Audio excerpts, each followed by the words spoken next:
এই ব্যাপার নিয়ে আমাদের এখানে কোনো আলোচনা হয়নি। তাদের কারো কোনো এই বাংলাদেশে কারো কোনো নিরাপত্তার কোনো শঙ্কা নেই। উনি যদি এই ব্যাপারে আজকে কোনো এই ব্যাপারে আলোচনা হয়, আমরা সবার জন্যই প্রস্তুত। স্বরাষ্ট্র মন্ত্রণালয় সবার জন্য প্রস্তুত আছে এবং স্পেশালি যাদের জন্য দরকার তাদের জন্য স্পেশাল যেটা দেওয়ার দরকার ওইটার জন্য আমরা প্রস্তুত আছি। এটা আমরা করছি, আপনি তো বলছিলেন আপনি চাইলে আপনার উদ্যম, আমি বলছিলাম না, আপনি তো চাইলেন না এখনো। আচ্ছা আরে শোনেন, এখন এলো কি সবাই একটা স্টেটাস তো থাকে, ওই রকম একটা বলেন। আর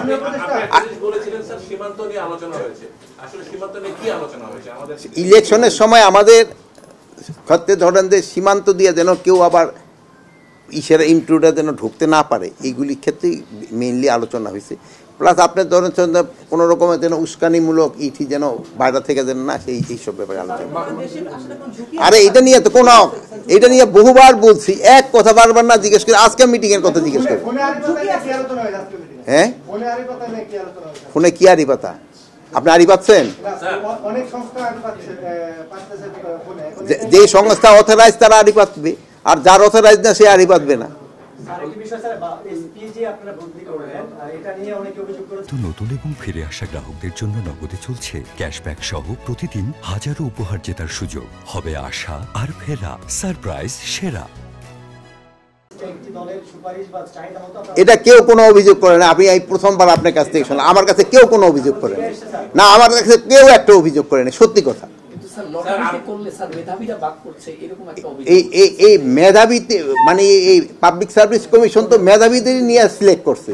কয় লাখ থেকে কয়জনকে সিলেক্ট করছে বলেন? তারা মেধাবী ছাড়া কেউ সিলেক্ট হইতে পারছে? মফস্বল আবার কি? মফস্বল কি? এখানে আমাদের হলো আইন শৃঙ্খলা পরিস্থিতির উপর নির্ভর করে। ঢাকা থেকে কোথায় মফস্বল থেকে নিয়ে আসছি বলেন? ঢাকাতে বললেন আপনি মফস্বল, আপনি বলেন ঢাকাতে কোথায় থেকে আনছি? আপনি তো এটা জানেন না। ওই পরিস্থিতিটা দেখে আমরা বলছি যে আমরা A category, B category, C category করছি।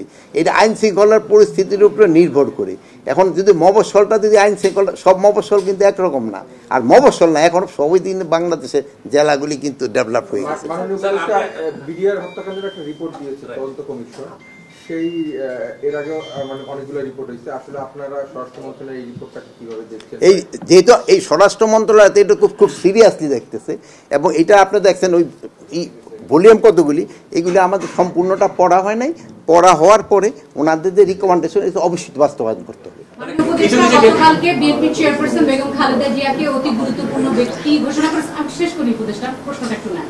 আপনারা একটা প্রজ্ঞাপন দিয়েছেন বা সরকার একটা প্রজ্ঞাপন, এটা দিতে 15 মাস কেন আসলে লাগলো? তিনি যখন মুমূর্ষু অবস্থায় হাসপাতালে। এটার ক্ষেত্রে আমি কিছু বলতে পারবো না। এই ক্ষেত্রে ওই যাদের এটা দেওয়ার তারা এটার ক্ষেত্রে বলতে পারবো। বিডিআর ইস্যুতে আমি তো বললাম যে আমরা এটা তো পুরাটা দেখতে হবে। আপনি দেখছেন যে ভলিউমগুলি কতগুলি, এগুলি দেখে